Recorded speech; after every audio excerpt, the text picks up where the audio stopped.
Assalomu alaykum azizlar. Bugungi videoyim shamollash haqida, shamollashni qanaqa davolash haqida, chunki sezonda juda ham ko'p shamollaymiz.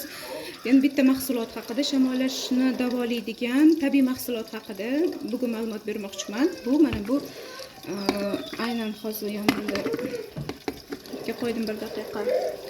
Mana shunaqa mahsulotlari bor, ammo bunisi shamollashga emas, immunitet ko'tarish uchun. Hozir bir daqiqa. Mana bu mahsulot.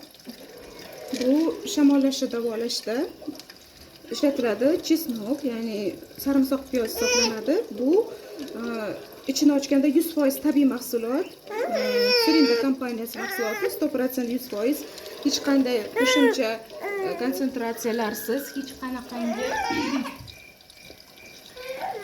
hech qanday qo'shimcha narsalar qo'shilmagan tabiiy 100% tabiiy mahsulot hisoblanadi.